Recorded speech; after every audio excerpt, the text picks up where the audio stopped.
Yowie, yowie, yowie, yowie, yowie. What's going on, everybody? Welcome to episode 156 of the Hoots podcast. It is Thursday, May 16, 2019. Hope you guys are having a wonderful week so far. Coming off the heels of Mother's Day. We are a couple days away from the Money in the Bank pay-per-view, and then also a week and we're like 6 days away or so from Double or Nothing, which is pretty cool as well. So we got a lot of wrestling to get into this week, as we always do. Appreciate you guys' support for watching and listening to this podcast every single week here, whether it's on YouTube, Apple Podcasts, Spotify. You know where to find us. Tell a friend about the show. And spread the word about this podcast. We have a lot of fun recording it each week. My name is Josh Lopez, but you can call me Joshie if you want. You can find me on Twitter and Instagram at the Hoots Podcast. I am also alongside the one and only Adam Daley. What's going on, my man? Josh, what's up, brother? Listen, my name is Adam Daley, and you guys can just call me Daley. I don't know. Listen, no. The only thing I wanted to say real quick off the jump, for anyone that's out there in our female fan base, all the good sisters out there, listen, I stand with you in silence, but I stand with you. Only in silence because I think what's going on in Alabama is not only hurt. It's this is all just old male payback, and but as a man, it's not my job to explain women's rights. So that's why I'm obviously an ally, supportive, and will be vocal. But I am staying silent and allowing the women to make the decisions, like most men should. Allow the women to make the decisions when it comes to their bodies. It's not. It's like we're kind of different. So maybe as men we should just duck out of this one because we don't really quite understand it. So women, I women, ladies, good sisters, but whatever you prefer, I stand with you. Something I can add to this week for the show, and like their life lessons that we usually do here on the show each week is us men don't have to be an authority on every single topic of life. That's my one thing I want to spread out there today. No, and vice versa. You know what I mean? Like true, and that's what like true feminists and true feminism. That's why I always say that I'm proud to say that I'm a feminist. But true feminism is fighting for like true equality, not one dominance over the other. And unfortunately, I'm going to bring something up later on that people are going to hate me for. But no, I feel like this is one that is absolutely shouldn't be debatable. We have no business being inside of a woman's reproductive system. At the end of the day, I mean, it shouldn't be a bunch of 80-year-old white men that are telling today's generation what they can or can't do with their bodies. It's really repulsive. But and I'm not saying everybody's entitled to their opinion on it. I'm not saying that your opinion is repulsive. Please don't think that. I just feel as though women's voices are never heard when it comes to situations like this. So that's why I'm, like I said, I stand silently so that, the women's voices can be heard. As far as through the eyes of the 9-year-old segment this week, we're going to have the man, AJ, make her predictions for Money in the Bank. That's going to be the theme for Through the Eyes of a 9-year-old this week. We got a pay-per-view coming up, one of the funner pay-per-views of the year. We should probably get our thoughts on the Firefly Fun House too, real quick. We got to do that because we didn't get to do that last week. Mm-hmm. Yeah, she's all caught up now. Yeah, she's all caught up on that Fun House now. I'm so happy for Bray, but we'll save that for later on. All right. Oh yeah, we will. Let's talk about the man, Becky Lynch, really quick. I just wanted to give a shout out to her because she's having her WWE 24 special coming up this Sunday after Money in the Bank. I actually got to watch it. A friend of mine who has connections to people who produce the 24 specials, they sent me a copy of it. Look at you, Mr. Connection. Oh no, an insider. No, please don't start. No, but I'm getting off the hook with that one, though. It was cool. I got to watch it. It was really, really good. I think you guys would definitely enjoy it. They always do a good job with the 24 specials, no matter who's the topic. Yeah, I like their WWE 24. A lot of all their documentaries on the network, I feel like, or you know, however you want to call them, the magazine type shows, whatever they're trying to do, and it's not a magazine type show, but all the different styles of shows they do on there. I think they're doing a really good job of. I'm glad they're kind of going away from. I don't want to say. I still love WWE Countdown, and I love lists and I love all that kind of stuff, but they're kind of finally tapping into what we wanted as wrestling fans, and they are blurring the lines as great, you know, as good as they can too. Like Ambrose's, what are those called? The Chronicles, because there's Chronicles, there's 24s, there's Yeah. You know, I'll admit, guys, there's Beyond the Ring. I think that was another one. Yeah, maybe. I mean, but I do watch them, and I can't wait to see Becky's because WWE 365. That's a lot. So there's 24, there's 365, and I guess the 7 days a week thing is basically more of what Chronicle is, except it's a couple months. So I have to admit, and I feel bad about this, I have yet to finish the second season of the Edge and Christian show. I feel so bad about it. Like, yeah, I watched the first 2 episodes, and I love the Edge and Christian show. It's not anything that I'm indifferent towards what they're doing, because I love their show on the network and their podcast too. It's just scheduling wise, it's just brutal, man. But that's one show my daughter makes sure that like that was really the first show on there. She was like, we got to watch all of them. Like she was every single one. It's like, all right, you want? I don't know what it is. I've never been a binge guy. I don't know why. Never been a what? I've never been a binge guy. Like I never like spent time binge watching movies or shows or anything like that. I don't know why.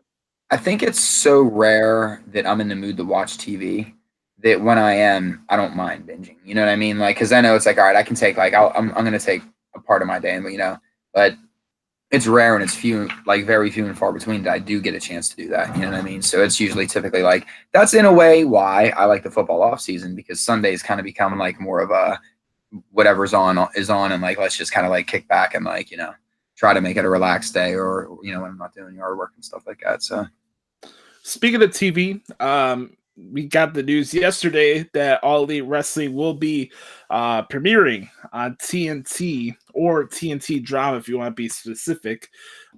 It's not a different channel; it's still TNT, but that's what they're marketing as. Okay, I'm glad you cleared that up, because I had no idea that TNT Drama was a channel. So now knowing it's not a channel, that kind of like cheeses it up for me a little bit. But whatever, it's on TNT. Right. So, like AEW made this announcement, and I think it's pretty cool. We talked about a lot about this last week, as far as them going on TNT. I mean, the writing was on a wall; like you could pinpoint little dots here and there. We found out that they're having their headquarters in Georgia too, so it makes sense. So they haven't announced like what particular day they're going to be on or anything like that. All I know right now is that it will be on TNT and it will be debuting during the fall. So it just depends, because the main nights they have NBA basketball on TNT is Wednesdays and Thursdays, and they'll have an occasional Monday airing. But I don't think that should get in the way for what they're going to do for AEW. Also, they got a simultaneous thing where they'll be able to show their television shows on the Bleacher Report streaming app that they have. It's called BR Live. So that's in coordination with Bleacher Report.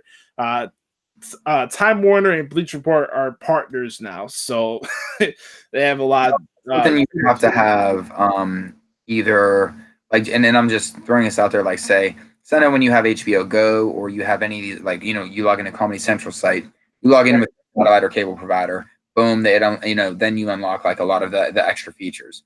Is this something that you would need, you know, per se? Because there's some people out there that still listen. Some people don't give a shit. They don't have cable. It doesn't matter. They watch all through streaming and Hulu and Netflix and stuff like that. Some people do have cable. Is this something you'll need a cable subscription to be able to see it, or is it just true streaming? Because to me, that changes the game. I really feel like if Raw, and I know people are going to do this, but if Raw and SmackDown were streamed live, the ratings would probably go up. Yes. Yeah, I think that would happen too. So you have AEW. I think they're going to be airing their pay-per-view specials on the BR app. I don't know if they're going to be like uploading like whenever their weekly show comes out. I don't know about that yet. That hasn't been announced or anything. But like I just think in general, this is pretty cool news. We've seen this coming for a while, and I thought it was fitting. You know, they had the Nitro Flames in the tweet they put out for TNT. We're back in the wrestling business, and you already got the Nitro Flames in the background of the AEW logo. So I thought that was cool. There's been a lot of bickering. Go figure. There's been a lot of bickering about the prices for Double or Nothing next week. So a lot of people are whining about the fact that the pay-per-view costs $60. Whoa! What? Yeah. Are you kidding me? Yeah. So Double or Nothing costs $60 if you want to watch it on pay-per-view. Oh man. That one hurts. But it's whatever, it's all good. Oh, that one hurts though. That one hurts. Listen, if I wasn't so intrigued with certain things on here, I would absolutely not buy this. Yeah. You know, we kind of set up, my daughter and I set up a whole like big night plan around it. And we want to watch their first one, but to be quite honest, if they think they're running $60 pay-per-views all the time, no, it ain't happening. No shot. By the way, I'm gonna put my microphone on mute really quick. So, like you guys notice, I've had a second delay for responding to Adam's thoughts. I'm keeping getting an echo on my side, so I'll be right back in 1 second. I'm just gonna fix my mic really quick. All right. So I guess this is where I get dead airspace. So I'm just gonna talk, and then we're just gonna go from there. I guess typically I stop the show, but now the show has stopped for me. That's when you know you're that damn good, guys. It's just when the show stops for you. So you know what? While Josh is fixing something over there, this is totally improv at this point. I am going to talk about something that was going to be my daily stop anyway. So I'm just going to get it out there. And I don't know, we're going to continue with AEW and the ratings and everything, but instead of AEW or WWE, I'm going to talk about something else, and that's the fucking PC culture that we're starting to live in. Let me preface this. I'm a super progressive dude. I'm labeled a liberal, whatever. I don't care. Everybody needs that class warfare, I guess. But I am admittedly progressive. Yes, I'm very progressive thinking. We need to like relax with this whole how we're like.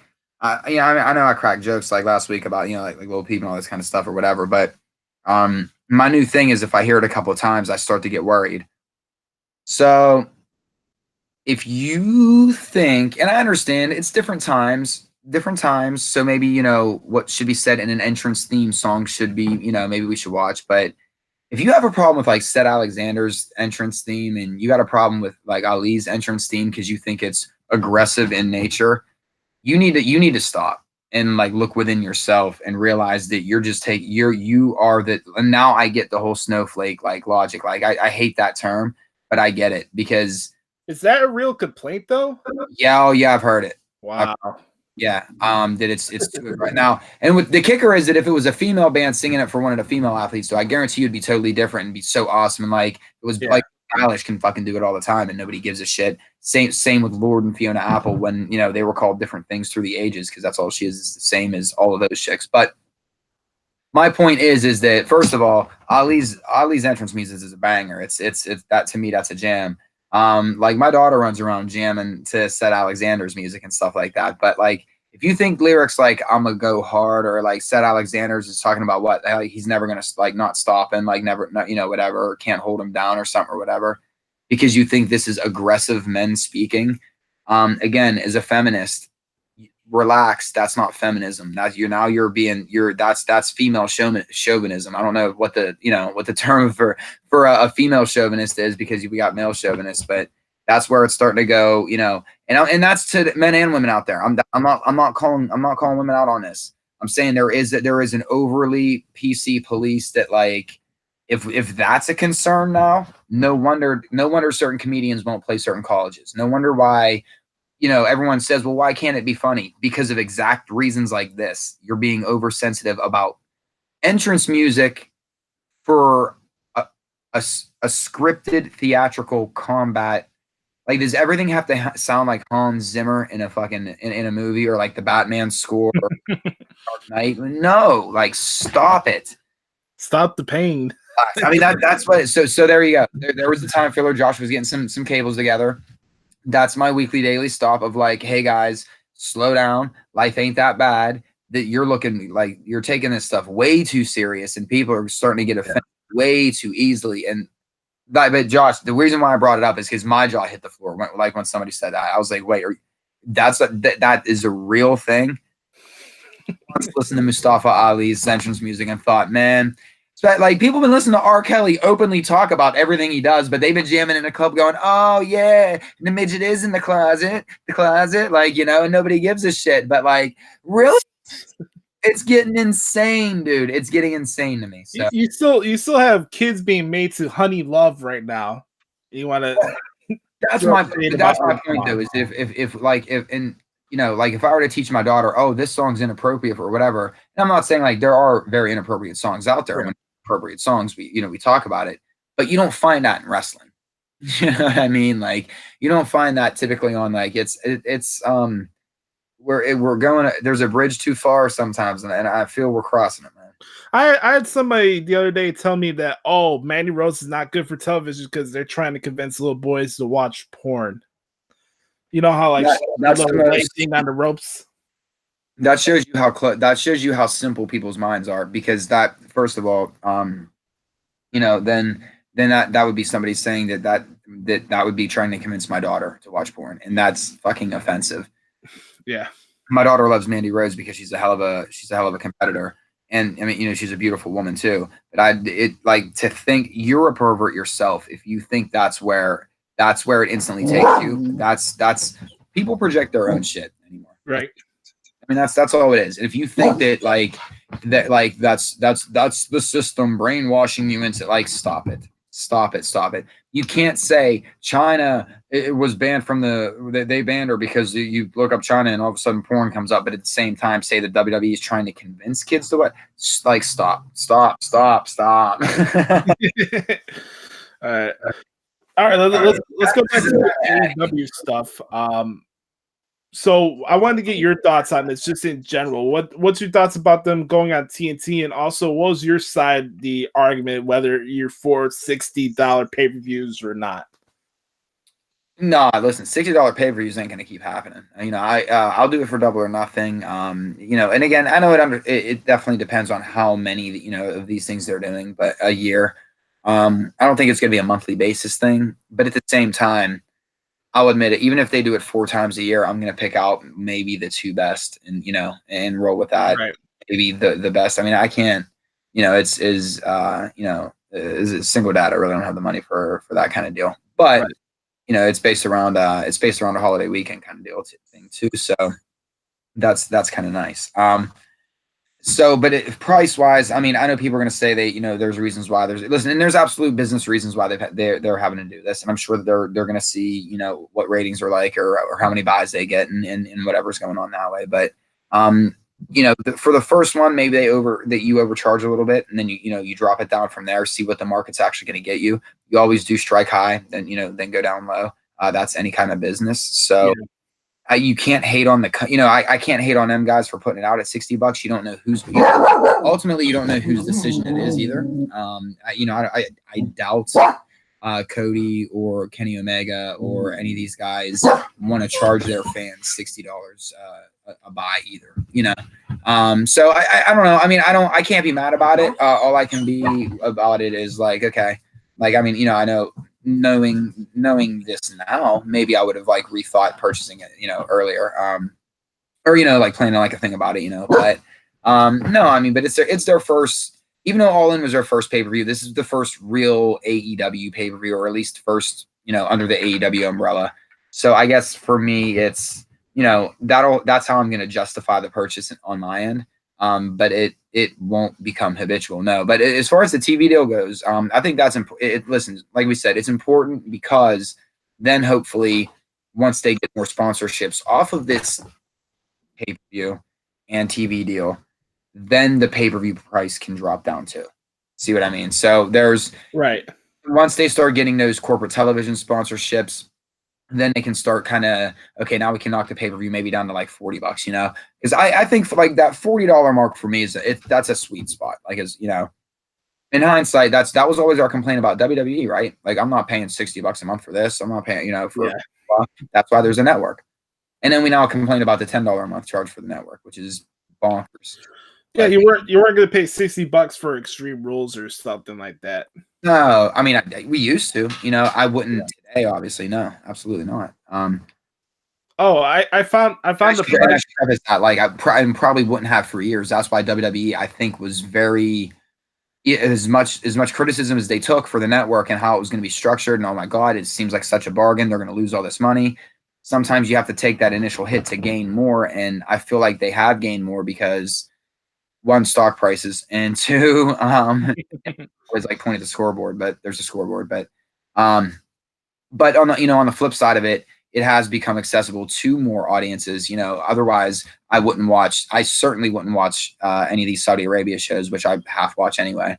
There's certain pay-per-views I wouldn't watch. So I think that's, but I think that would be my concern, is how many pay-per-views a year are they planning on doing?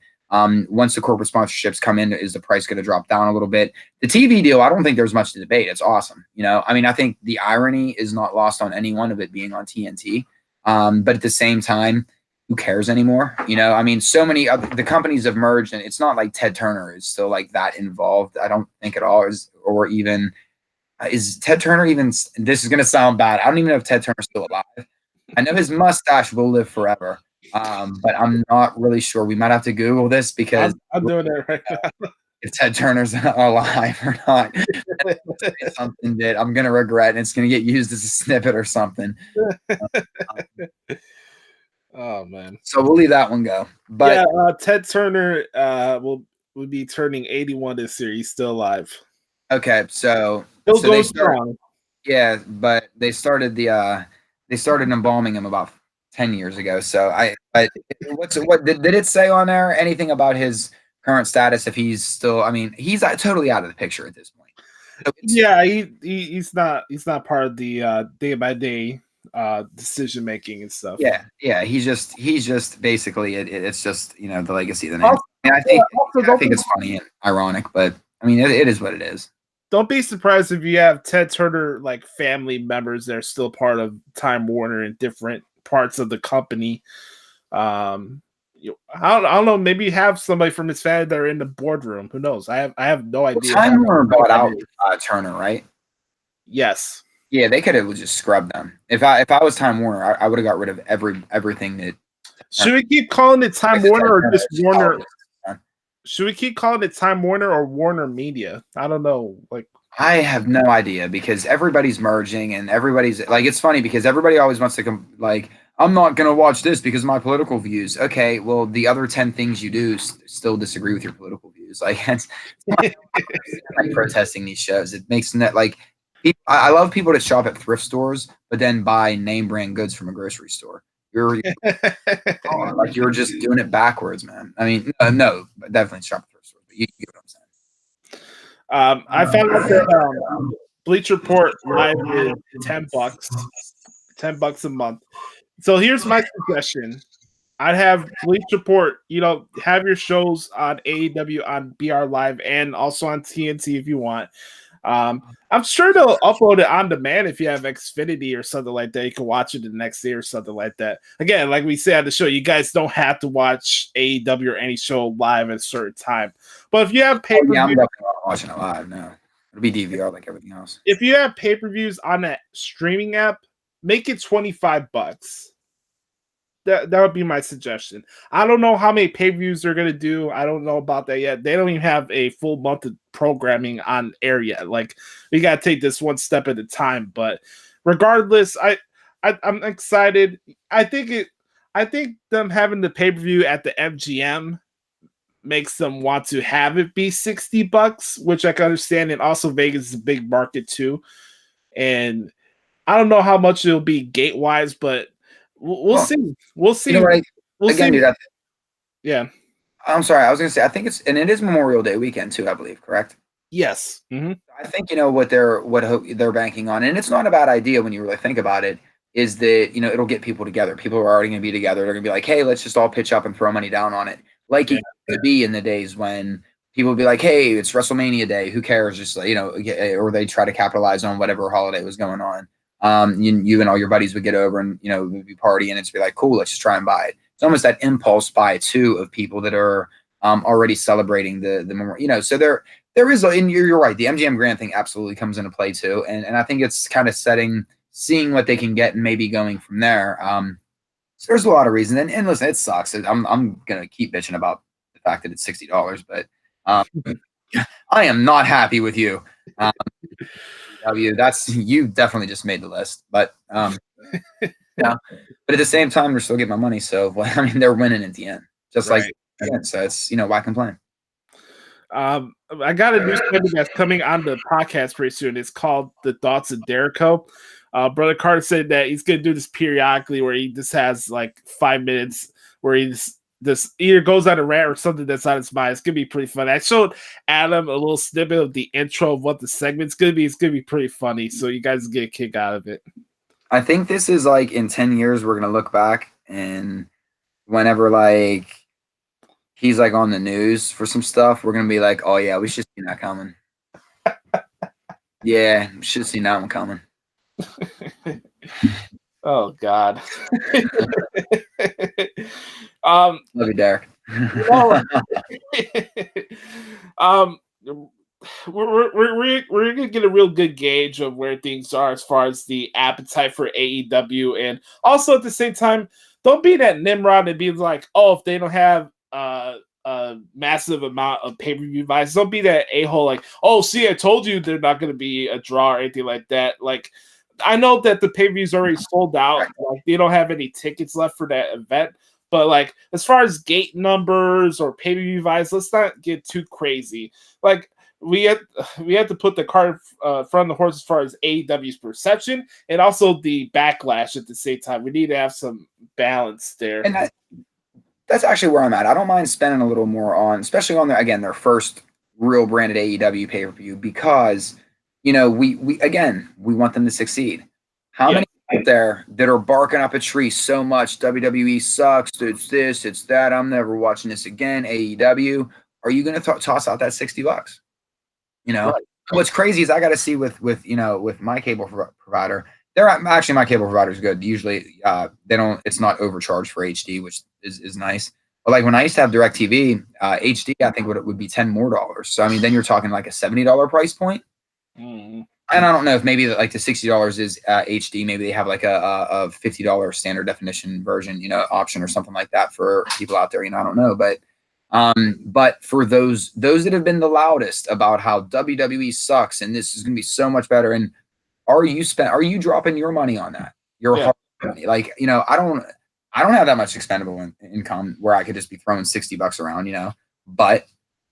This, for me, not only there's an event kind of planned around it, but it's as a one-time thing at the beginning. Hopefully it doesn't stay $60, but I don't mind overpaying a little bit to hopefully get this company off the ground. It's just sometimes as a fan, you have to do what you have to do. So I'm going to do it. And I'm have been probably the most patient out of everybody, considering everyone's like, already either crowning them or burying them, when it's like, come on, can we just enjoy them? Like, please, let's enjoy things. There's a lot of things I can't take seriously when it comes to Twitter, but like for anybody to say that they have already more resources behind their company than WCW did before they went national, like, that's kind of dumb. They had Georgia. They had Georgia Championship Wrestling back in the day. You had NWA. You had other wrestling. You even had Mid-South on Turner Broadcasting before WCW was WCW. You need to have a foundation before you start saying, oh, they already have more resources in the bank than WCW did before they went out of business. That's just a stupid comment. What are you basing that on? I know Tony Khan and his family have a lot of money. I know that Tony Khan is behind True Media. I think that's pretty dope. I'm not doubting what he has for his family and stuff, but we gotta chill the fuck out a little bit. And I do find it funny though, like you were saying earlier, all these dudes like, WWE sucks. You know, you can't really promote AEW these days on Twitter unless you got to bring up WWE, whether in an insult or a subtle reference or subtweeting it. That's what I've noticed as far as promoting this pay-per-view. It's not even the masses like, oh, give AEW a chance if you're sick of WWE. Like, you can't get WWE out of your mouth when you want to promote AEW, and I think that's ridiculous, especially on the Twitter tip. But we're going to make our predictions for the pay-per-view next week on the podcast. They already have like 8 or 9 matches on the show. I found out that Glacier is going to be in the Battle Royal today. That's why I just name dropped when it went over your head. That's why I was like, they got Glacier and went over it. Oh, man. Batting 0 today. Glacier, man. You know, I actually did get to see when Glacier made his debut on Thunder before. Oh God! And you know what sucks is dude's a hell of a guy. Like I'm sure he's a great dude. Yeah, I mean it's just one of those like what do you know? He was just running with what he was told to do, and in hindsight, it's like, well, you know, I kind of in hindsight wish that certain characters I would have had more fun with instead of being that. Don't take this the wrong way. It's not being an ageist thing, but instead of like when Glacier was around, it was my late teens. Then in my early 20s is when WCW folded and all that kind of stuff. So that was really like I was the target demo. I was that fan that they wanted to either rope back into wrestling or that they were really like just trying to get like for that quick period. And we would tear apart somebody like Glacier, So that's why today where I'm like I don't like to do that because you're just doing your job. You know what I mean? And like you're just going out. Unfortunately, he was given a Mortal Kombat character, neither here nor there. But it is what it is. All right, this is the part of the week of the podcast where I get to promote some matches and stuff that's going on and other promotions that you guys are not paying attention to right now or don't have the time to. I can catch up on all these different brands and stuff. By the way, shout out to Ligero from NXT UK. That dude's a beast. Like, as far as matches I've seen this week, this dude's had the best matches so far. First off, he ripped it up with Tony Nese on 205 Live this week. Sick match. And then also they had this qualifying thing. They're trying to find a new number 1 contender for the UK Championship, right? So they have qualifying matches, and those winners will fight each other in a 4-way match to crown that number 1 contender. So they had Ligero and Jordan Devlin yesterday as one of the qualifying matches. Man, that match was awesome too. So I want to give a quick shout to Ligero and just NXT UK in general. I said it last week. NXT UK is my favorite brand on the WWE Network besides 205 Live, and it's fun stuff to watch, man. They don't overexpose their champions all the time. You get nice main events every single week, which is pretty cool for their hour format. And they introduce a lot of different characters and guys I've never seen before. I saw this guy, Igla Dragunov, yesterday.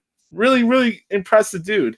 I love what's going on with the UK, and I'm kind of biased. Anytime I can watch a wrestling show with Nigel McGuinness doing commentary, I think it's just good for business. So I'll always be advocate for Nigel McGuinness commentary. So go check out NXT UK. Also, Impact Wrestling. NXT UK, sign Roy Johnson. Do it now, yes. Actually, All Elite Wrestling, sign Roy Johnson.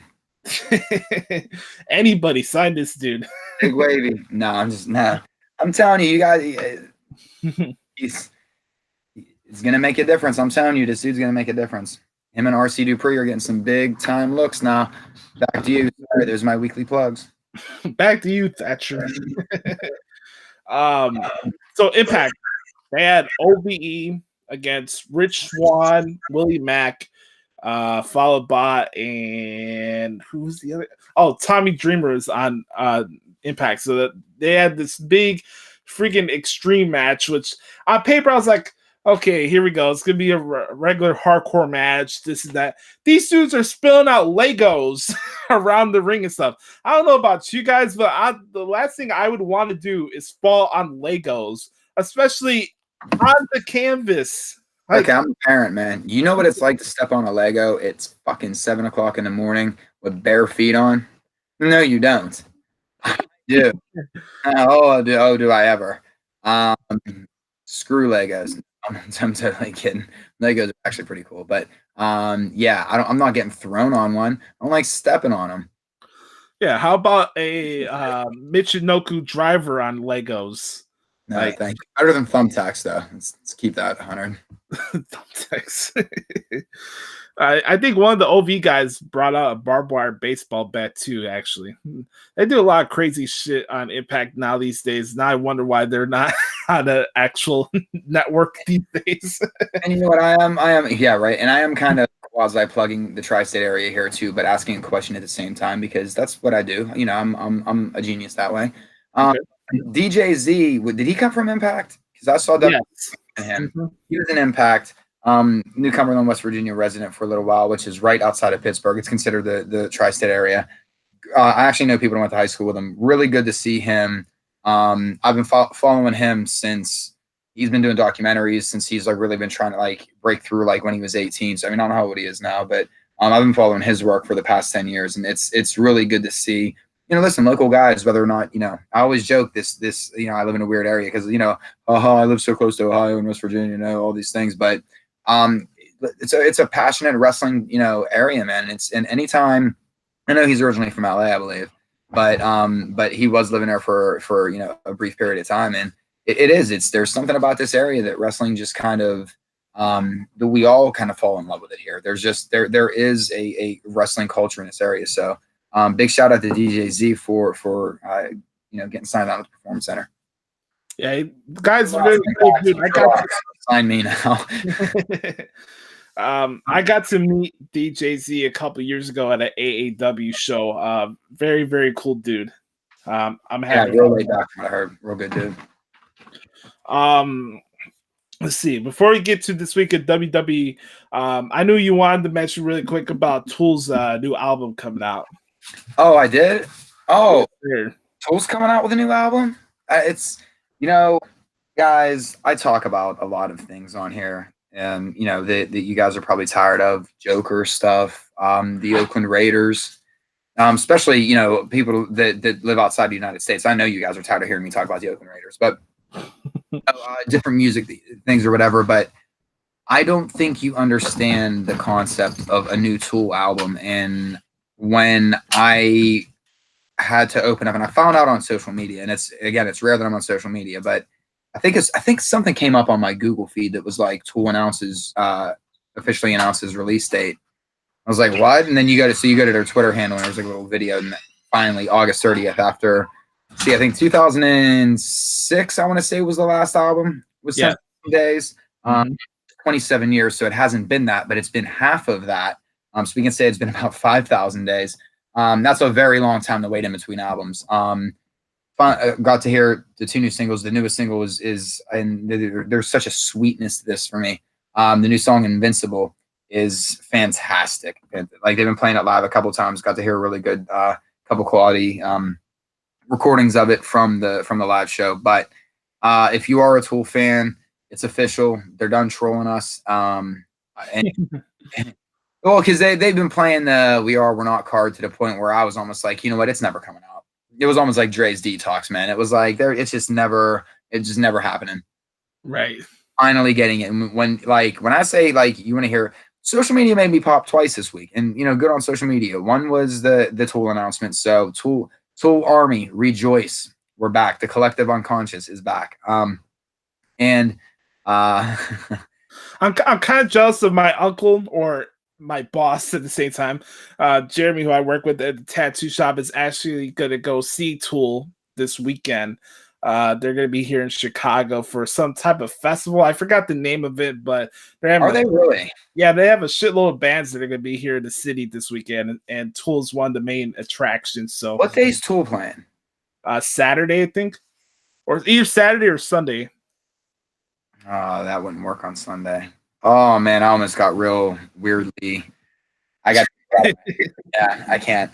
Okay, so I got to see Tool back in 2017, but I've seen Tool 8 or 9 times now, something like that. I think 8 times. I've seen Circle 8 times. I think I've seen Tool. The last time I saw it was the 8th time I saw Tool. So I had a perfect Circle playlist in the background while I had a girl talk about Amy Winehouse for 2 hours the other night, but we don't need to get to that story. that sounds very fitting. If you it's fitting. Yeah. Let's move on. So we had a WWE takeover of London, England this week.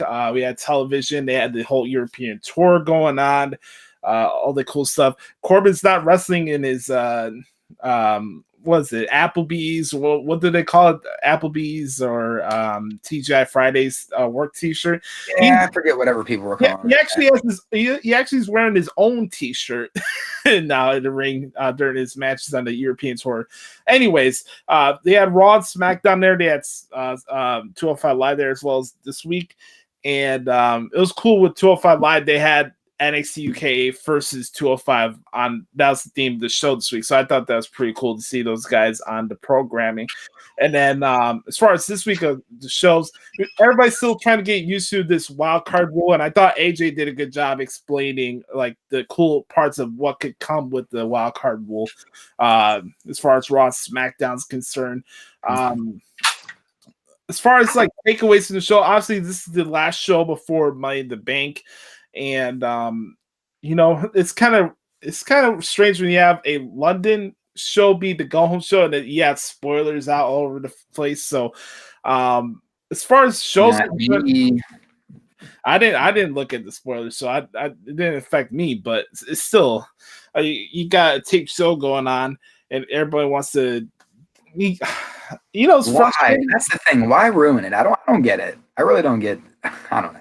I don't know why somebody sent me a link to Bray Wyatt's promo from Raw this week before the show came on air.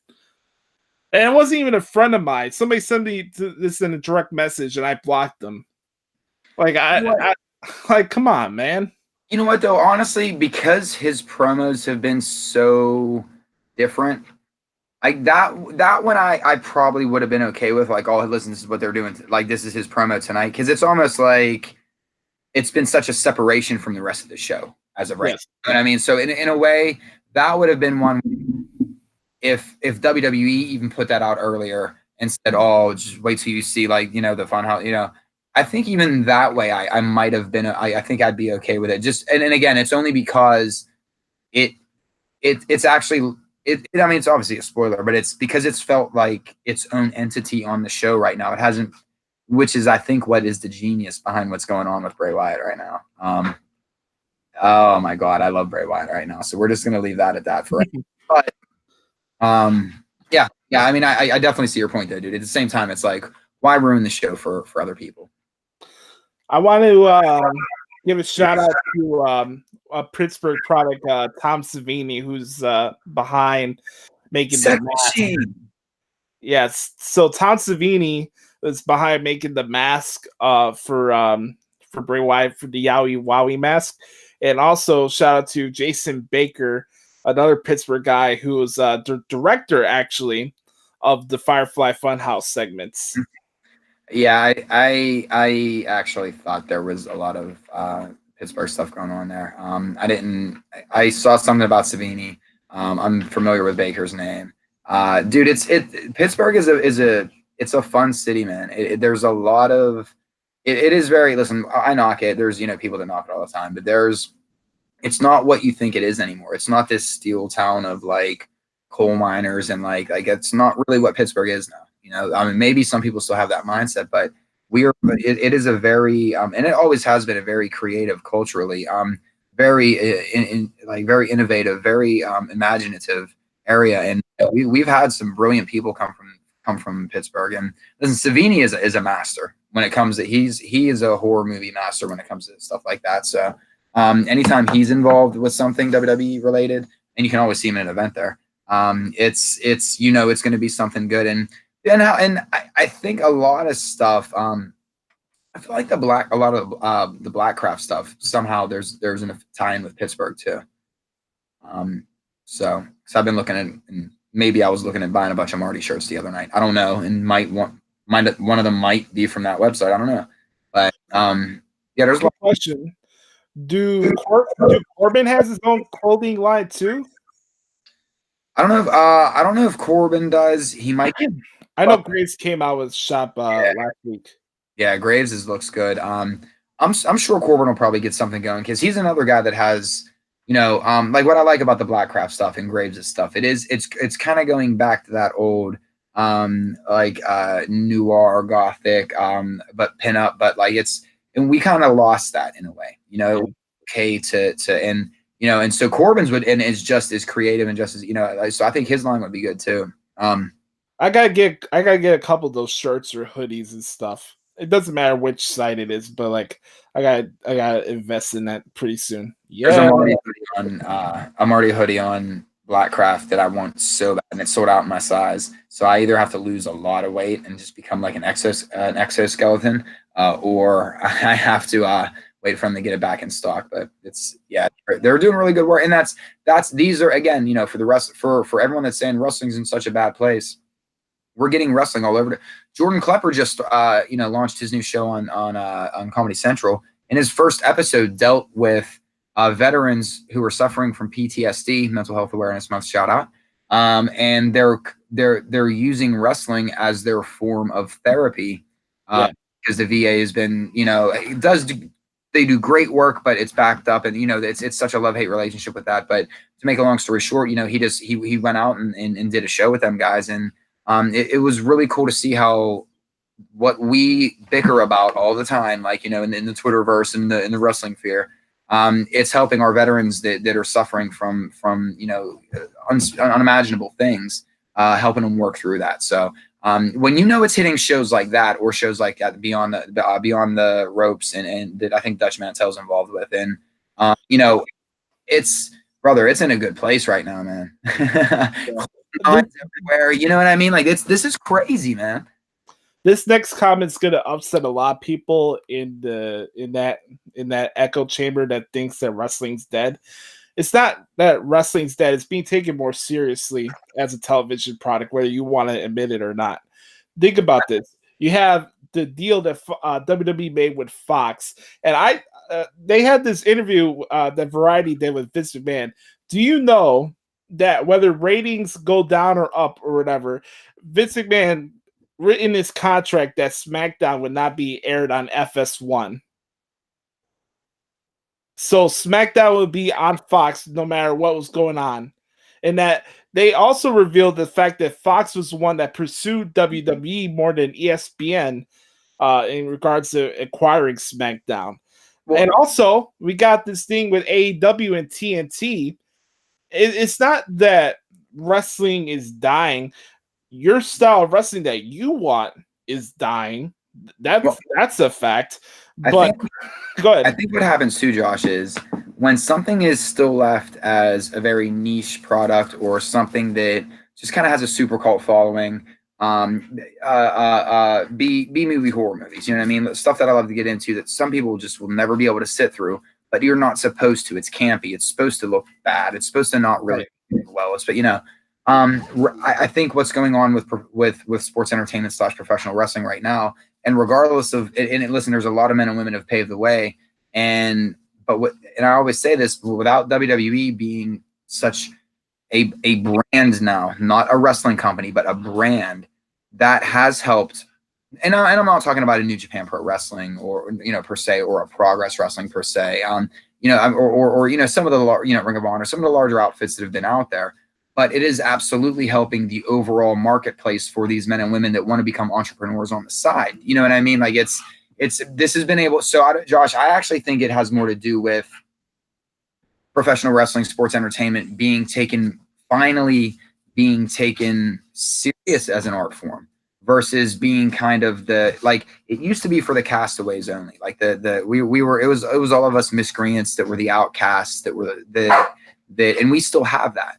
But the beautiful part is now it's become pop culture. It's become counterculture. It's become, it's become any kind of label you want to put on it. There is wrestling for that. And I mean, that's, so for me, I actually feel like and I don't want to say it's generational. It's a mindset that, kayfabe's dead, the business is dead, or all this stuff's dead.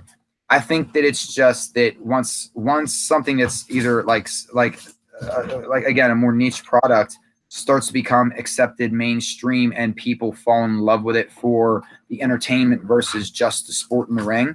I think that's where it differs, because people want to know more of how do they do this. They care more about production versus just or they care more about, they want to see it. I mean, it's and when you really love the business and the product, it's fascinating to watch, right?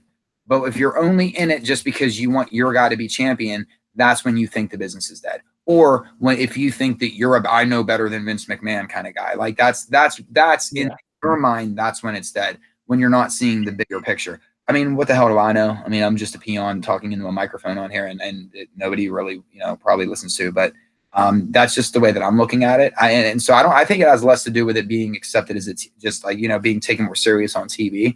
I think pro wrestling / sports entertainment now, there isn't that stigma attached to it that there once was. And even more people are just embracing it. And that's what the diehards that have been here forever, that's what scares them, because there's a new climate coming in. That's all. What I don't understand, what I can't stand about social media in general these days is that you'll have people literally look at you in the face and tell you the merits of why things are right or done wrong on a wrestling show when they never spent 3 seconds in the business. Like, you have your P's and Q's of stuff that as a fan and stuff like that, but it's just like, I always love when it comes to entertainment, somebody's like, oh, this doesn't make sense. Like, over the weekend, everybody went like berserk and went on a bitch fest over one of the episodes of Game of Thrones because it's the last season or whatever, and everybody's like, oh, terrible writing, this and that. And I'm just getting a chuck out of this. And this also happens in sports too, because every sports fan, they could do a better job in the general manager of their particular teams. And that's the one thing that I can't stand about social media. Here's something that's really simple, and this is a very simple concept. And this is how I look at wrestling. Do I enjoy the show as a whole? Or do I enjoy the match or not? If two of those things don't mesh, then okay, maybe I have to focus on something else. I agree, right. And it's that simple. Am I entertained or not? And if not, I'm not gonna fucking dwell about it. I'll move on to the next thing. It's really not that hard. Like, I don't know why we need to have these convoluted conspiracy theories about why things are being booked this way or booked that way. That shit doesn't matter. Right. Like, all the dumb arguments over the writing of Game of Thrones. I never watched one episode of that show, and I still thought it funny that people were going on a bitch fest about it. And I think here's the interesting part too. So it's season 7, 8? Maybe I don't know, 7. I never watched it. So whatever the case may be, I'll even though I don't think this is the case, I think they run like maybe 10 or 12 episode seasons, but let's just even give them 20 just to round up the number, okay? Because I know some shows used to do 22. That's an HBO show. They do 12 max. So I don't know. Maybe we're talking almost 100 shows. Let's just give them about 100 shows, right? It's going to be over 100 shows. That's 2 years of WWE programming with just Monday Night Raw and just 1 hour. So really, so that's how many hours? 100 hours. So that's 3. That's 30. That's 30 weeks of Raw. Yeah. So what you're saying is you're already complaining about Game of Thrones, and I understand it's been an 8-year thing, and the writing all of a sudden sucks and this and that. If this were pro wrestling and this was on a week by week where you didn't get a break, you didn't get a rerun, you didn't get these off things, you didn't get anything, you guys would have jumped off that horse seasons ago. It's the fact that you get a break in between seasons. It's the fact that you only get like 12 episodes a year. It's the fact that, so finally when you realize, oh, this show really isn't as good as it was. I've just been duped all these years and thinking something big was going to happen. But like every show, I got tricked, and it's going to end up, it's going to suck. But here's the thing: like, entertainment doesn't owe you for their shows to fit your reality. Well, but I think that true, but I think that's where why are we content creators? If I'm always going to be constantly worrying about, oh, somebody's going to say something doesn't make sense. Well, we're having a form of wrestling that we talk about each week, right? Or Lord of the Rings. No matter what type of movie or show it is, it's not supposed to make sense. Yeah, dude, and there's not a person alive that's not going to convince me. I was in sales for 15 years. I've been in marketing for 5. Let me tell you something. That Starbucks cup was absolutely in that one episode on purpose. It was intentional. It was to get the internet talking. It was to get. Nobody will ever be able to convince me any different. Right. You're not that meticulous about a show, and somebody forgets to take a Starbucks cup So, and again, Josh, but I agree. That's why I'm agreeing with you, and why I always try to like to break it down with other forms of entertainment, because we do I really want people to and I know that I do it way too often, but it's just there. Even right now, we're like Raw and SmackDown is, they're trying a lot of new things, and it does feel clumsy. And I keep saying that I'm okay with when it does feel clumsy, because that means there's usually something coming down the line. Just like when you start watching a brand new show for the first time, the first couple episodes are going to seem clunky. But my point always is, when you really think about the amount of time that you're watching, Raw and SmackDown every week, and NXT or whatever else you want to watch, but I just pick Raw just because we'll stay same characters just for comparison here. Right. Contrast. But, again, that's not, what Game of Thrones, the entire series is about 30 weeks worth of Raw television, give or take. I mean, someone can get the exact number. So you're already turning on a show before WrestleMania, when you really think about it. And so wrestling fans are no different. It's just that because we get something new every week, we're spoiled is the difference.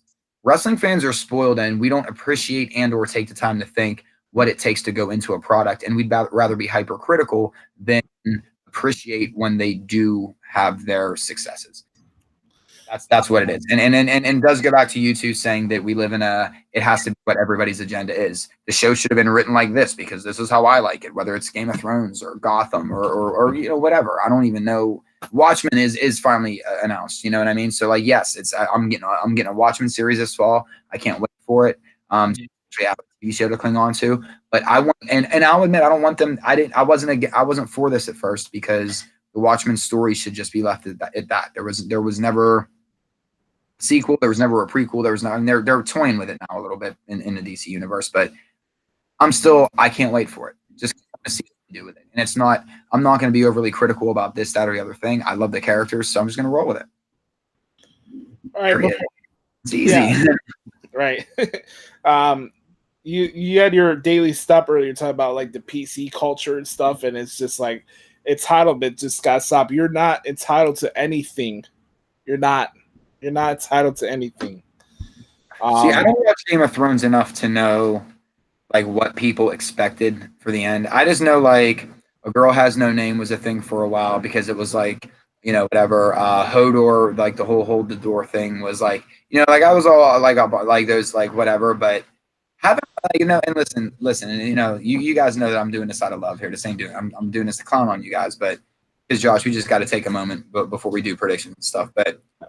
You just admit it. You've been watching the Games of Thrones all these years just because you've been waiting for some kind of big-ass dragon and some weird stuff to happen at the end. You've been putting up with this show because you've been waiting for some grand climactic ending to some whatever. Probably the finale is probably going to be a decent finale. I hope they don't botch that, because there are some series that absolutely – The Sopranos. It was I'm not even going to give out,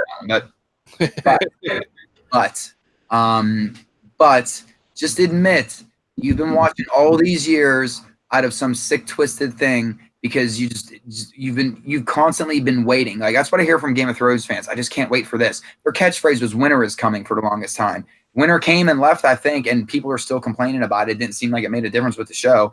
Game of Thrones fans, you got to convince me, because I used to be married to a big Game of Thrones fan. She couldn't convince me, so somebody try to convince me, because it sounds like you guys have just been waiting 7 or 8 seasons for a lot of nothing.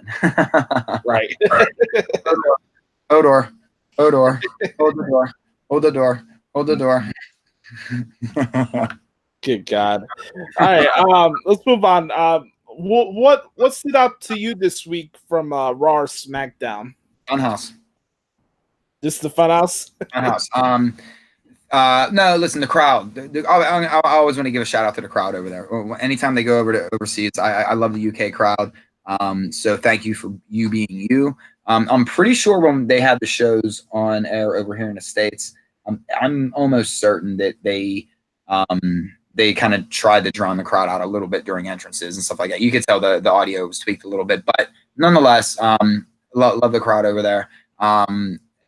Obviously the Becky and Seth stuff we'll talk about, but I think that the fun, to me, the Fun House was absolutely. I was talking to someone and they were like, "Yo, it horrified me."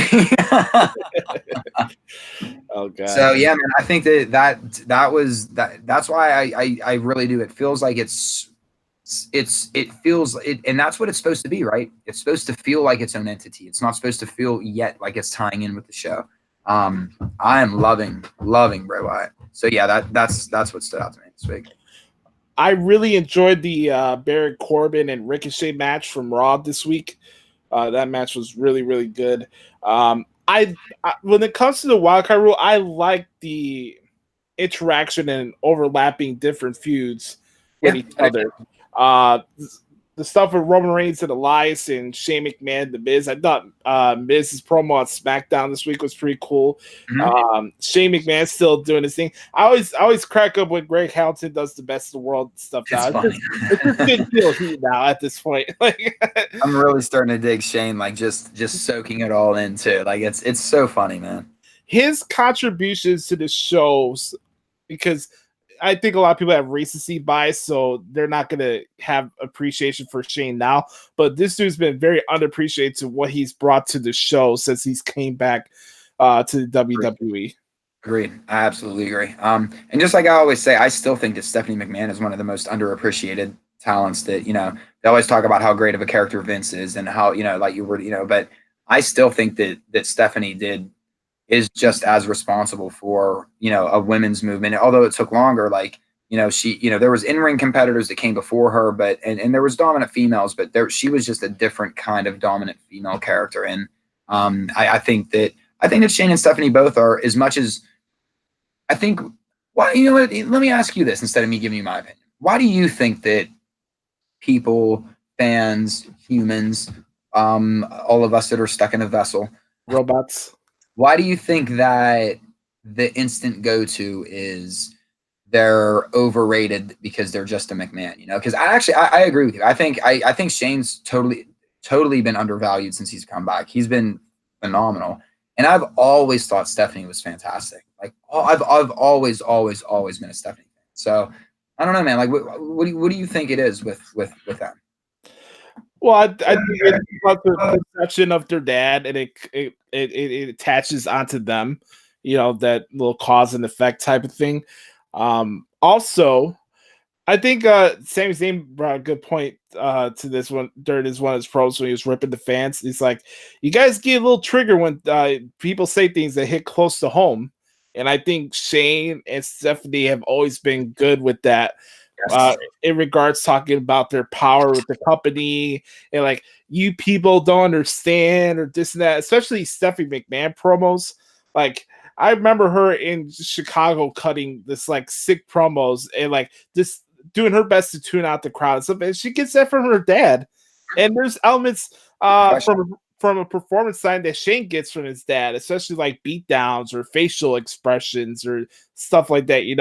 They get that from their dad and their natural performance in that way. So like it turns people off that way, and people are like, oh, this is the Attitude Era format where we start a show with the McMahons or whatever. Guess what? Don't boo. Stay silent. That'll show that effect of them on the television is bothering you that much. Well, plus it's their universe right now, right? It's the WWE universe. It is the reality era.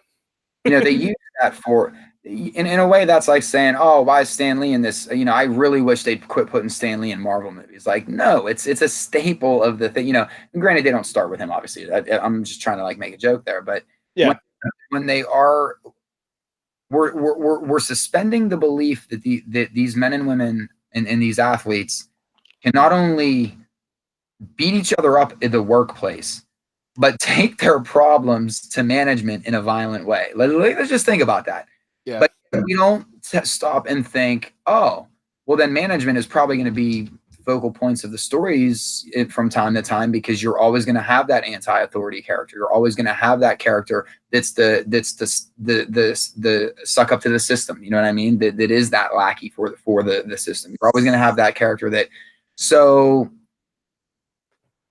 I don't know. I guess for me, I agree with you. I think that it's been very unfair that they've kind of been pigeonholed as they're only there because they're Vince's, they're Vince's children. When I think, Stephanie has always been one of the steadiest, always on point, performers that they've always had. And Shane too. Like, Shane's matches are insane, and that's why they're an attraction, right? He is kind of like an attraction guy. He doesn't. No, none of us probably would want to watch Shane wrestle on a weekly basis, But when he has these big pay-per-view matches or these short stints or these, or whatever, when he is actually in the ring, they always pay off. Always, man. They're always good. Do you know that Shane has wrestled every pay-per-view this year so far? What's that? Do you know that Shane has wrestled at every pay-per-view so far this year? Has he really? Yes. Wow. I didn't realize that. Well, that's what. How many have they had so far this year? 1, 2, 3. So we're 4 so far, right? Or 5? Yeah, 4 or 5, somewhere around there. So other stuff from the show for me that stood out, like there was a big emphasis on video packages this week, especially with Money in the Bank coming up. They do that a lot, but like I thought there was just a lot more detail to video packages this week, especially AJ Styles and Seth Rollins. For their match. They had one on Becky and Charlotte that they showed on SmackDown this week, which was pretty good too. Charlotte said that her rivalry with Becky will end on Sunday. I don't know about that. They got the Steamboat Flair kind of thing where they're just gonna fight each other forever. Like you never go away from each other. But they had this big stuff on video packages, and also how I was talking about feuds overlapping with each other. Sami Zayn's coming out helping out Kevin Owens against Kofi Kingston, and like Kevin Owens keeps playing these mind games where Kofi is in the right state of mind as far as being the champion, the pressures that comes with that, and this and that. So like I thought they did some good stuff with Kofi Kingston and Kevin Owens this week. I'm really excited for that for that particular match on Sunday. And Sami Zayn, I wanted to your point too. Another excellent promo by Sami Zayn. Like it's I'm not as upset with Braun being taken out of the match and Sami. I'm not. It's nothing against Braun. Like actually, I like Braun for what he is, man. I like him being this big brute that like we always say the Strowman moments, right? Like yeah. Like that to me, that's and his day's gonna come. His day's absolutely gonna come. But like we say, like going too hard all the time, or like like sometimes take it easy. I just saw I didn't see the Mick Jagger suffered a heart attack or a stroke or something like that. My man's already up dancing already. Like Mick, we love you, but I hate to sound like Mark Maron in his latest like stand up, but we don't need you dancing anymore. Like you're good. You're in your and Mick, settle. You just had a stroke. Settle down. Back to wrestling talk. I saw the Stones before, man. Listen, they're a hell of a show. Like legit. Like these old men are moving better now than I ever. And I hate to say old men, they're moving better now than I ever will in my life. So yeah. But I heard about that this morning when I woke up. They had it all over the news because they're starting their tour at Soldier Field for this tour. Okay. Or whatever it's gonna be. The Jagger face and everything, like the lip thing. Like, all right, man. Before we bring in AJ, one last thing I wanted to say as far as the shows are concerned. The Iconics, again, just fantastic on commentary. Just complete burial of Byron Saxon to the nth degree. I loved it. It was fantastic. Yeah, they've been doing a good job with their guest announcing spots. I like how they're building them up. I like that they're losing as champions, and I like that they're kind of making them the cocky kind of champions, because those are the ones that Edge and Christian for a while were kind of like that, and then all of a sudden you grow to love them over time. We need sometimes the Weasley little heels that kind of you don't feel deserve to be champion, but they somehow always find a way, right? And that's kind of why like I've really like turned around, like did an about face on Corbin, man. Like I love the fact that he kind of gets that natural heat. You know, he's one of the few that can still get that natural heat. And now that he's embraced it, dude, I really think that they're going to do some big things with him too. That's something else I took out of this week's programming. Like regardless of whatever was with this, that, and the other thing, I do think that, you know, Corbin's going to get pushed. You know, let me sound like the director of operations for a second. I really see him holding a WWE championship one day. That's how I completely. I totally see Andrade Cien Almas being the IC champion. That'd be IC champion. I still think Almas wins Money in the Bank. I have my pick. I'll explain more when we get to the segment. And I'm probably forgetting somebody too, so we'll ask that. All right, let's bring her in. I got the card with me right now, actually. All right, go ahead. So while you're introing it, let me mute this. I'm gonna go get the real star of the show. Then we'll be right back. Yeah. Coming up this Sunday, we have the 10th. I can't believe this is gonna be the 10th Money in the Bank pay-per-view already. That's wild.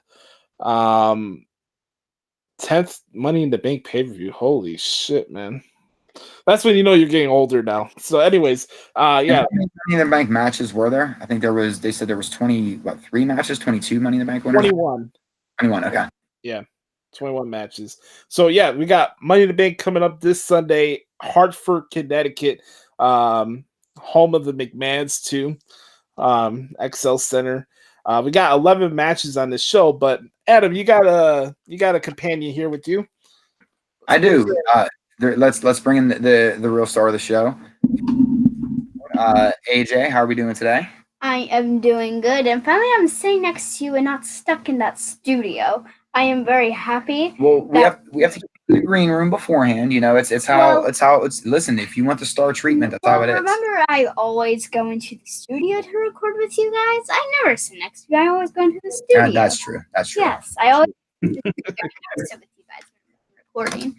Anyways, so we're gonna talk Money in the Bank.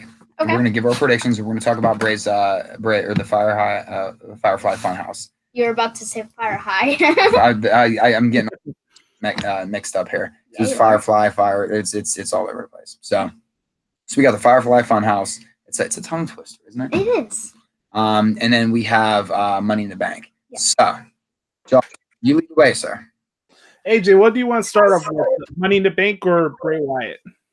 How about let's start off with Money in the Bank? Okay. Really quick, I had some news that came out earlier today. Alexa Bliss is not going to be able to compete on Sunday. Some medical issue went down with her, so she's going to be out of the Money in the Bank ladder match.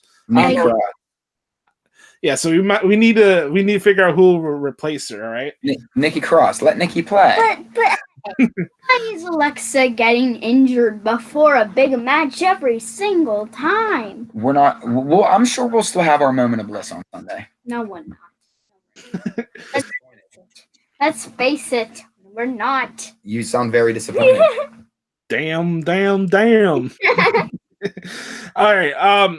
There's 2 matches on the kickoff show. We could go through these really quick, guys. Daniel Bryan and Eric Rowan against the Usos.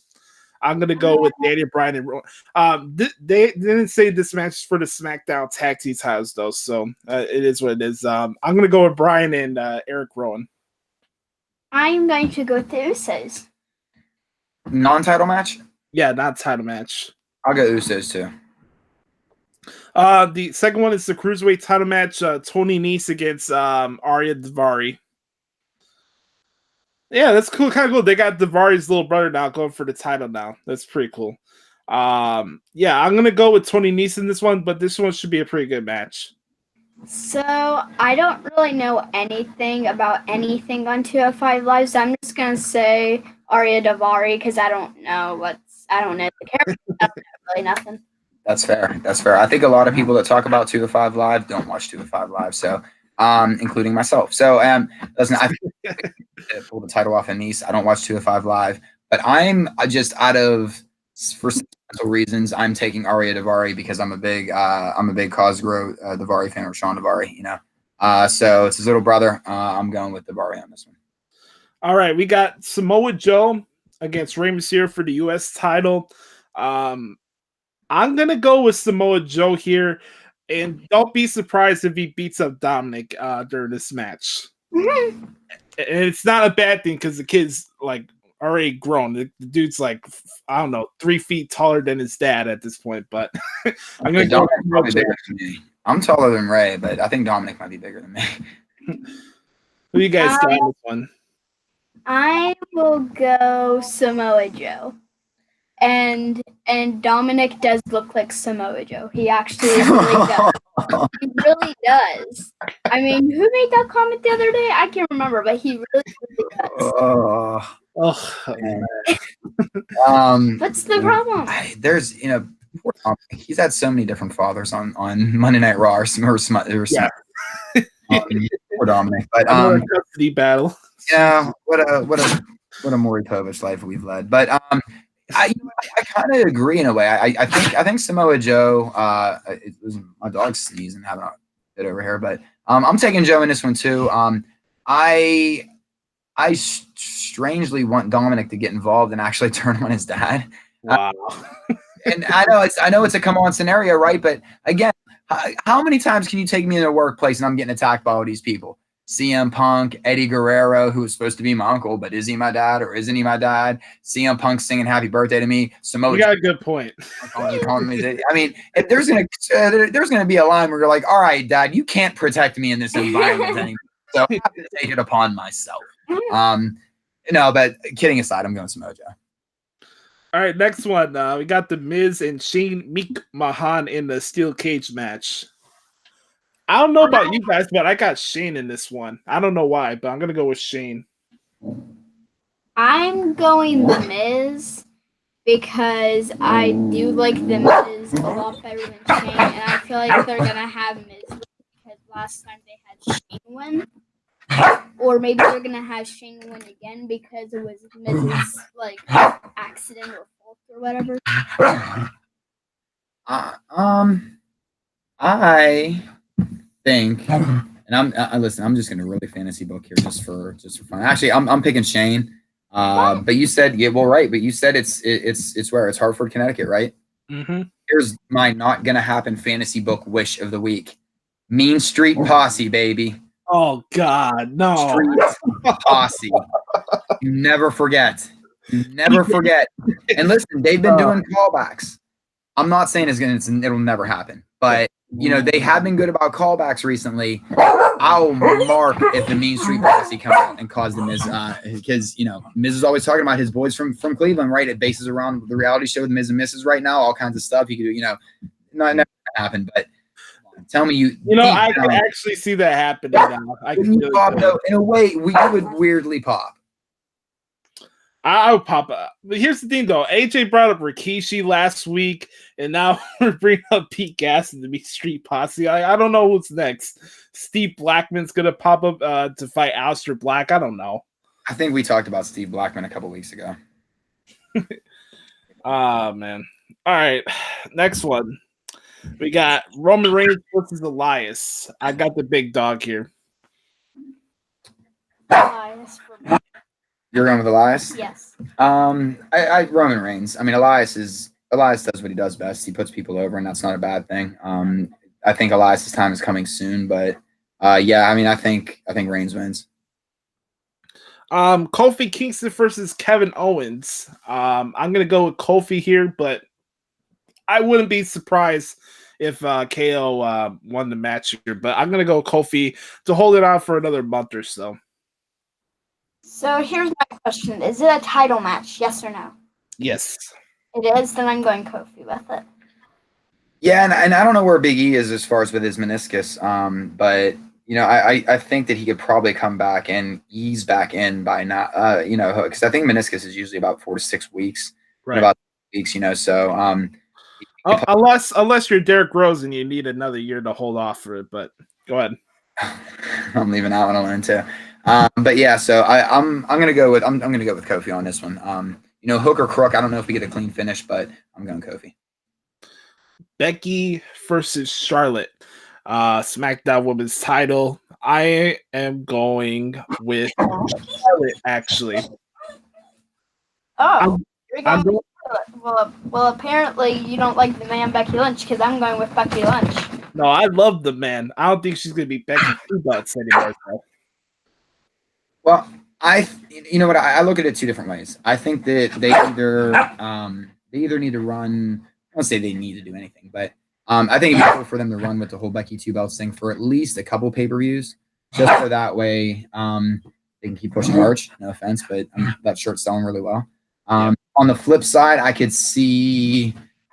absolutely see them in a way saying, well, listen, this was our original plan for WrestleMania. Probably Charlotte was going over. It was going to be, whatever. So they gave it to Becky. I don't want to say you give it to Becky for a month, but you give Becky that WrestleMania moment. You give her you give her Rousey's loss. You give her, everything that you want to give her. And then you can take, that you can take one of the two titles off of her that way. And then Charlotte, you kind of get back into the story that you originally wanted to tell anyway. And then you just have Becky on the, on the other side on Raw, and then have Charlotte on SmackDown. So I can kind of make an argument for either side on which would go, and I'm okay with either side.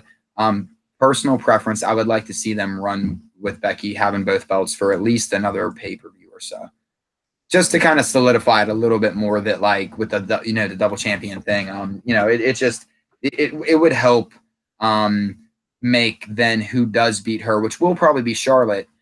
It'll make that win feel a little bit more. It doesn't feel like the hot potato thing we were doing before. That and I'm okay with it, but I'm gonna say Becky for this one, just like I am later on too. So AJ, how do you feel about Lacey Evans? Do you like her so far? Yes, I like Lacey Evans a lot. I was trying to see, I was trying to find some old matches that she had on NXT.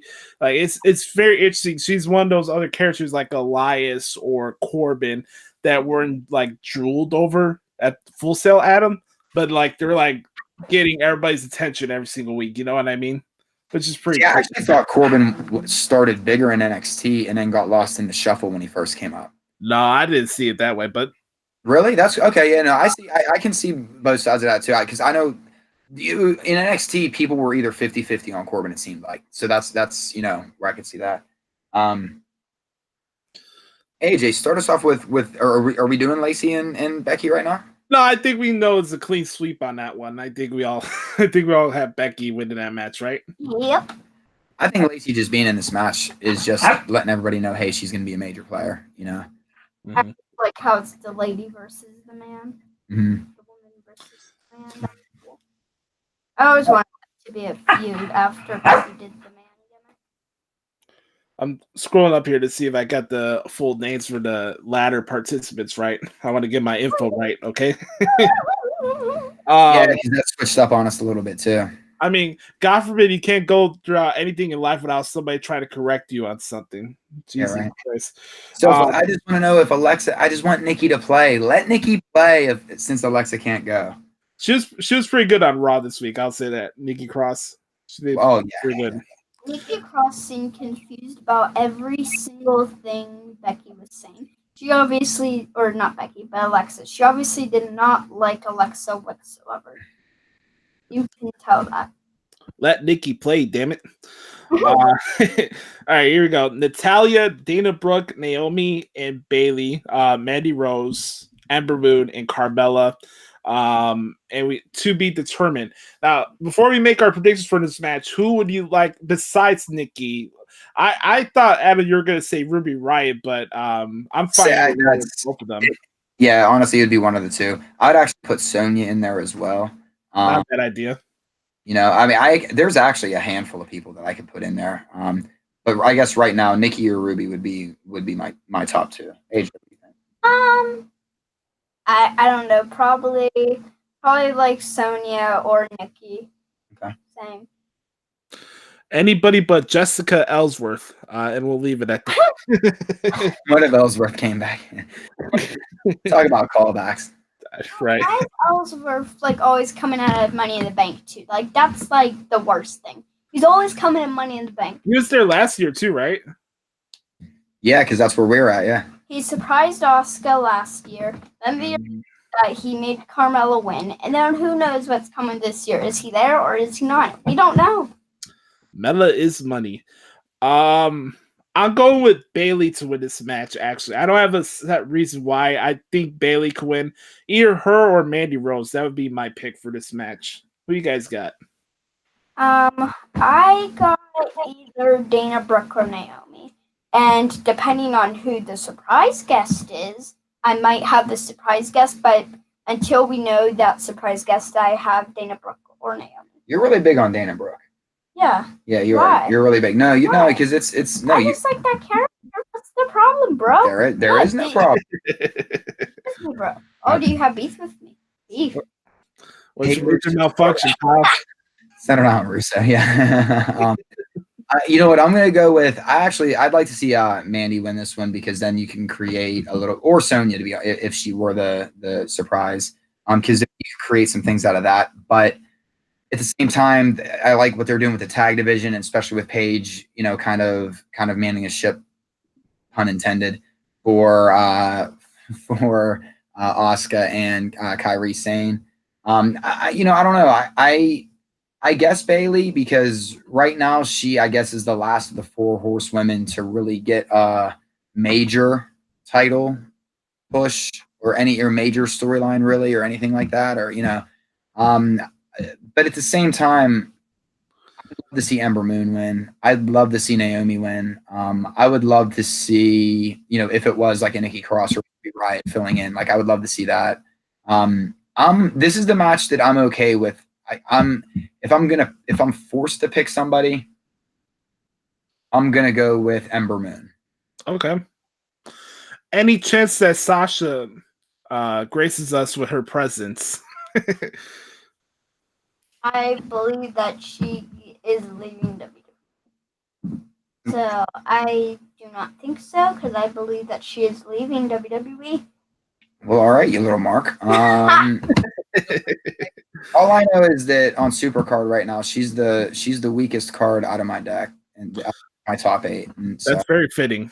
maybe I'm obviously kidding here. You know what, man? I think if she shows, it's almost like if she shows up, she's winning it. Let's just put it like if she is the question mark, she's winning it because they kind of caved to what she wanted. And I'm not saying that's a good or bad thing. It's if they're listening, they're going to do what they want to do. I actually just thought that maybe leaving WWE for a little while and going somewhere else could have been refreshing for her. But I wouldn't be, I wouldn't be opposed to her coming back and kind of reinventing herself. Like maybe these couple weeks off of TV could have done Sasha some good, honestly, Right. So, and I'm not a Sasha hater or anything. I crack jokes or whatever, but I think there's so much other talent came up. She never elevated her game up, and it's just not, like Charlotte always has, or Becky did, or or whatever, So, all right, we got the Sausage Fest in the Bank Ladder match. Got Sami Zayn, Ricochet, Drew McIntyre, Baron Corbin, Mustafa Ali, Finn Balor, Andrade Cien Almas, and Randy Orton. AJ, go first. I would like to see Ricochet or Mustafa Ali win. I would like to see them win. They'll probably have Sami Zayn win, I bet. But I do want to see a Mustafa Ali or a Ricochet win. And I don't, not that I necessarily want this, but wouldn't it be kind of apropos if Kevin Owens actually did beat Kevin Owens did beat Kofi Kingston? Maybe not this pay-per-view, but maybe next pay-per-view. And Sami Zayn wins Money in the Bank and cashes in on Kevin Owens. You just read my mind, man. It's just one of those, we're so used to Kevin Owens taking advantage of Sami Zayn in vulnerable scenarios. This Sami Zayn is a little different, Right. So with that being said, like, I can see Zayn winning. I'd love to see McIntyre win, but I think that he'll get there, without the briefcase. I'd love to see Ricochet win. Mustafa Ali, I would absolutely love to see win.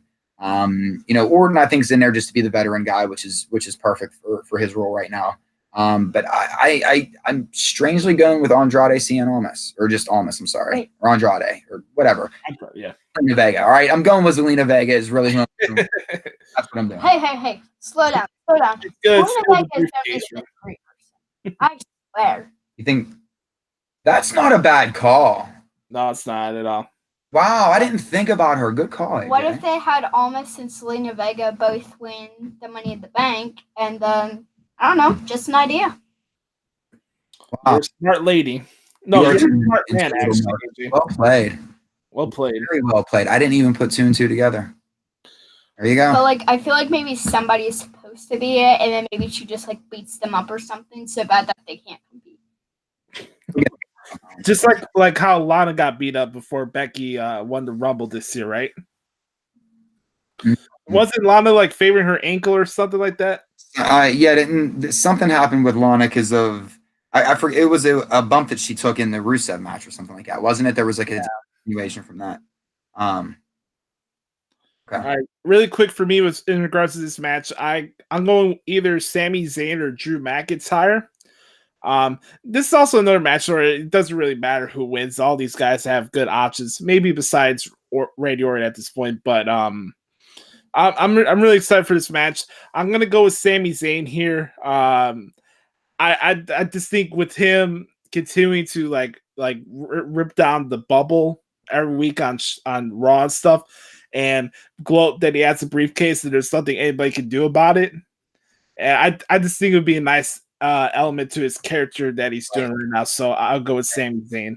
Yeah, and this is that Sami Zayn, like, look, somehow he's getting the job done even though he shouldn't. You know, just like we talked about with the Iconics earlier. We need those characters, and he's doing a great job. Alrighty. Finally, AJ Styles against Seth Rollins for the Universal Championship. I am going with Seth Rollins to retain here. I think it's a foregone conclusion that AJ Styles is going to be turning into a bad guy soon. What that means, whether he has a group with him or whatever, I don't know. Something will go down after the match, but I'm going with Seth Rollins in this match. It should be a lot of fun, but I think Seth retains here. So I think all three of us are going to be Team Burn It Down because I'm going with Seth. I know, Dad, you don't have to say. I know you're going with Seth Rollins. I know. Burn it down! Oh, of course. Now you're going to sing. Now you're going to sing on television, of course. This is definitely not television. Oh, Very yes, far from it. Are you watching it on your computer or your phone or whatever? It's television. If you're watching it, it's telly. It's more like a video chat that we unfortunately have to record because I'm too lazy to set certain things up because I got so much work I got to get done, and it's neither here nor there. Yes, I think you are right, my dear. I do believe that we are all Team Burn It Down here. Burn it down.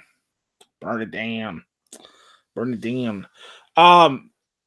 One last thing before we let AJ get her signature catchphrase or send off that she does each week. You got to talk about Fun House too. Yeah, before completely burying us before she leaves. Let's talk about the Fun House. I had to say this. I've been waiting to say this the entire show, Adam, because we were kind of talking about earlier about how people are like oversensitive over entrances and theme songs and stuff like that. So I saw this mom went on a soliloquy on Twitter about how the Fun House literally scared her 9-year-old son. The segment this week, like literally, like mentally messed him up in the head or whatever. And she's like, "See, good job, WWE." And I'm like, I think that's part of the job here to scare you in the first place, right? Like, I mean, it's her job as a parent to be there with her child and explain that it's a character and sometimes have an idea on where they might go. Don't blame WWE for bad parenting. Stop. Right. Exactly. Stop. I have a 9-year-old. Here's what happened. We watched it. She went, "That was frightening." Rolled over and went to bed. It was. I mean, and I'm not saying every person is different. Every child is different. Every whatever. I mean, I understand, but again, you're watching professional wrestling. We're watching where a dead wizard comes back once a year to I keep going on this all the time. You mean a zombie? Well, you know, but I mean, let's face it though. It was. I thought the Funhouse was amazingly like macabre. It went in the direction that I wanted it to.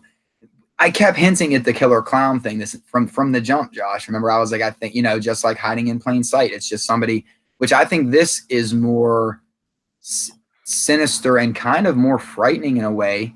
Not to piggyback off what that lady said, but when you're looking at it drawing up a character, somebody that you don't expect to have that you know, like the Jim Jones drink the Kool-Aid side, or the like this is just a blend of like a Jim Jones meets a, you know, the versus the serial killer meets a you know, but he's using his outlet through the Blues Clues or a Pee-wee's Playhouse or whatever, you know, kind of show, and however they translate that over going forward, seeing what his quote unquote secret is, dude, this is I am so into this character right now.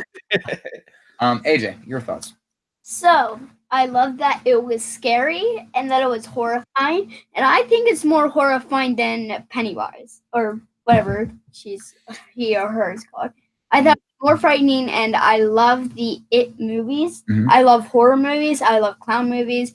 And in first grade, I basically met a person that thought killer clowns were actually a real thing. But Yeah, that was you didn't like that year, sure. Neither here nor there. I do love this new Bray Wyatt character. I was getting a kick out of when he starts lowering his chin, and he's not like mad or anything, but like he's like starts talking lower and lower, and that's like where you had the music in the background, this shit. And I think that's the cool elements of this show. And it's entrancing. It's, you know, you kind of you get captivated by those words, and that's how cult leaders like Jim Jones and stuff like that. That's how they get people. It's a cult of personality. Do you like how they show that hurt heel graphic before he like makes that switch to a different? Love it. I love it. I want more. Yeah. Of it. What do you think? Agreed. I love how the screen swivels a bunch whenever it does that. Almost like it's a clouded thought. Yeah, I think they're doing a good job on this stuff. I mean, for me, the entertainment value. I think for any of us, the entertainment value. And this is why, like, you know, I was preaching from the beginning, just let this play out. Because remember, the first one was people were like, what is this? That we're just not on this. And like, and it's over time, over episodes, small bits. And now, like, I want more. You always want to leave people wanting more, right? And now I want more. Now I want more. Now I got to know more. I got to know more about this new Bray Wyatt, you know? But you're right, man. Whenever he would go into that stoic look of like, if he like, let me in, you know, like everything would be like real, like whatever. And then it just gets real calm. And it's just that, like, he has that stare, that empty stare in his eyes, and just the annotation. And it is just, it is chilling. I mean, this is, I really am interested to see how this is going to play out into an arena style. Like we kind of talked about that. But I really hope that whenever he does finally make his debut, it's like a video package / in arena kind of deal where they could really manipulate people's reality for a minute, you know, right? Really like get people to get lost in the moment, I guess. All right, Miss AJ, any final last words before we head off this week? Yes. Here comes the golden shovel. Yes, my words are actually different than usual. They are very, very different. Never, ever, ever, ever listen to any part of the show except for mine. Bye-bye. See, that was different. See, bye. And just like that. Bye-bye. Ladies and gentlemen, the superstar of podcasting, AJ Daley. Round of applause to everybody. All right, folks, we're about to put a ribbon on the bow on this podcast this week. We got to head out. We got to get some stuff done. Got to get the rest of this week over with. Life, man. Yeah, freak it in, man. I hope you guys enjoyed Money in the Bank this weekend. Should be a fun pay-per-view. Next week we'll get into our predictions for Double or Nothing, so that should be fun as well. And it's gonna be a big week of wrestling. We got Double or Nothing. We got NXT Takeover 25 coming up in 3 weeks or so, something like that. So, and also we got New Japan Dominion around the corner too. So there's just, as always, there's always a lot of wrestling going on. There isn't a takeover this weekend, is there? No, it's in a couple weeks. Oh, good. Okay, good. That actually makes me feel a lot better about a lot of stuff. Okay, cool. Good. Oh, bang, done. Cool. All right. So really quick, make sure to like this video as you're watching it live on YouTube as we record this on a Thursday. Make sure to subscribe to the YouTube channel, youtube.com/the Hoots Podcast. If you want to listen to the extra elements to add to the show as far as promos or extra stuff, or you just don't want to see my ugly mug, make sure to subscribe to the podcast on Spotify, Apple Podcasts, Google Play, anywhere you get your favorite podcast from. Leave us a 4 or 5 star review on those platforms so we can expand the reach of the show. Also, bookmark ProWrestlingTranscriptions.com. I am on Twitter and Instagram at the Hoots Podcast. I started a new little project where I'm recording guitar covers. I'm trying to get back in the room of playing music a lot like I did when I was in high school and stuff, and it's been cool learning all these different types of songs from different genres of music and stuff. So you can follow that page at Josh Lopez Music if you want. Let me know what you think about the covers. If you have any songs you'd like me to learn for you, I could. I jammed a little bit on Chisholm from Tool over the weekend. Yowie, wowie. So I'm open to anything. Just no Justin Bieber, okay? That's the only thing I don't want to play. That's it. Nothing else. For prerequisite is no Justin Bieber of all the acts that are out there. No Justin Bieber. Thank you, ladies and gentlemen.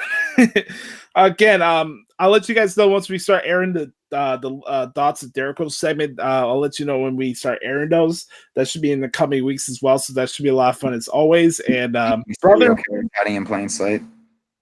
Oh God. Oh, I'm sorry. Was that thought out loud? I didn't mean that. Yeah. Brother, thank you again for coming on the show as always. Josh, I appreciate you. Listen, anyone out there that puts up with us, that listens to our show, that kind of comes for the laughs, we appreciate you guys. If you come to laugh at us, we appreciate that too. A click is a click is a click. And you know, it's been nice to see our audience grow a little bit. So, you know, we thank you guys. You know, I tell a lot of jokes, crack a lot of, you know, make myself the villain on here because it's what I do. But you know, we appreciate each and every one of you. Like I always said, there's a million things you guys could be doing. So, you know, listening to our podcast definitely means a lot to us. So thank you. For our superstar AJ, for the Clown Prince Adam Daley, I'm Joshie. Thank you guys so much for checking out this week's edition of the Hoots Podcast. Make sure to enjoy Money in the Bank. We'll recap it next week. Enjoy your weekend, everybody, and we'll talk to you guys next week. Peace.